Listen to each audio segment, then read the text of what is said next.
எல்லாருக்கும் வணக்கம். இன்னைக்கு இயற்கை மருத்துவத்தில் இதயம், கல்லீரல், கணைய நோயை விரட்ட இந்த வில்வப்பழம் அவ்வளோ நல்லது. இதை எப்படி சாப்பிடுவது அப்படிங்கிறத தான் நம்ம இன்றைக்கி பார்க்க போகிறோம். இந்த வில்வம் பழத்தில் சர்பத்து செய்து சாப்பிட்டாலே இதய நோயாக இருக்கட்டும், இதய ஓட்டையை அடைக்கவும், கல்லீரல் மற்றும் கணைய நோய்களை போக்கும் இது ரொம்ப பயன்படும். அதே மாதிரி இந்த வில்வத்துக்கு என்ன அர்த்தம் அப்படின்னு பார்த்தீங்கன்னா, வில்வம் என்றால் உயிர் அப்படின்னு பொருளாம். உயிரை பாதுகாக்கக்கூடிய பிராண சத்து இந்த வில்வத்தில் அதிகமாக இருக்குது. வில்வ மரத்தில் தான் ஈஸ்வரன் உருவானதாக சிதம்பர ரகசியம் கூட சொல்கிறது. இந்த வில்வப்பழத்துக்கு ஈஸ்வரனுடைய பழம் அப்படின்னு கூட ஒரு பேர் உண்டு. தத்துவ ரீதியாக பார்க்கும்போது ருத்ரன் குடிக்கொண்டிருப்பது கழுத்துக்கு மேல் பாகம், அது பிராணவாயு இருப்பிடம். ஸோ இந்த வில்வத்தில் இவ்வளவு நன்மைகள். அதாவது இந்த வில்வம் டெய்லி நம்ம எடுத்துக்கலனா கூட வாரத்தில் ஒரு நாள் அதை ஜூஸ் மாதிரி பண்ணி சாப்பிடுச்சு அவ்வளோ பெனிஃபிட்ஸ் இந்த வில்வத்தில் இருக்குது. இந்த வில்வ இலையை சித்த மருத்துவத்தில் பித்தத்தை தனிய வைக்கிறதுக்கு ஒரு முக்கிய மூலிகையாக இதை பயன்படுத்துகிறாங்க.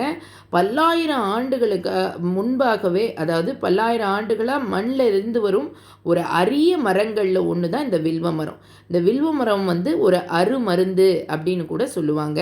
இதை ராஜா, அதாவது பண்டைய நாட்களில் இந்த பழங்களில் ராஜா அப்படின்னு போற்றப்பட்டது இந்த வில்வப்பழம் தான். இந்த வில்வ மரத்தில் இருக்கிற இலையாக இருக்கட்டும், பட்டையாக இருக்கட்டும், பழமாக இருக்கட்டும், வேராக இருக்கட்டும், அனைத்துமே மருத்துவ குணங்கள் நிரம்பினது. வில்வம் மகாவில்வம் என 2 வகை உண்டு.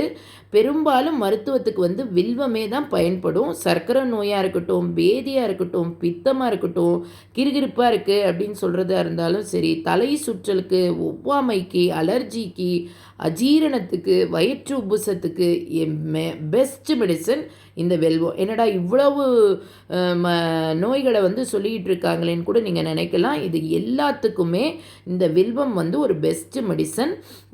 ஸோ இந்த மூக்கிலேருந்து நீர் வடிதல், தலையில் ஒரு விதமான ஒத்த தலைவலி வருது, இது எல்லாத்துக்குமே இந்த வில்வ இலையை கூட நீங்கள் துளசி இலையோட சேர்த்து சமப்பங்கு எடுத்து நிழலில் உறுத்தி பொடி பண்ணிவிட்டு இதில் 1/2 ஸ்பூன் அளவுக்கு காலை மாலை சாப்பிட்டு வந்தாலே படிப்படியாக நீராக ஊற்றுறது குறைய ஆரம்பிக்கும். ஒவ்வாமை நோய் சரியாகும். சைனஸ் ப்ராப்ளம் உள்ளவங்க இதை தாராளமாக சாப்பிட்லாம். 10 கிராம் அளவு மிளகோடு சேர்த்து நல்லா பொடி செஞ்சு கலந்து சாப்பிட்டிங்கன்னா காலை மாலை 2 வேளையுமே உங்களுக்கு அந்த தேன்லேயும் நீங்கள் எடுத்துக்கலாம். அந்த மெனோபாஸ் டைமில் வர அந்த வலியெல்லாம் இது போக்கும். ப்ளஸ் வயிறு உப்புசத்தை இது குறைக்கும். ஏன்னா இந்த வில்வத்தில் அவ்வளவு பெனிஃபிட்ஸ் இருக்குது. அவ்வளவு நோய்களை தீர்க்கக்கூடிய ஒரு பெஸ்ட்டு மெடிசன் இந்த வில்வம். இந்த வில்வ பொடி இப்போ உங்களுக்கு ஆயுர்வேதிக் ஷாப்பில் கூட கிடைக்கிது.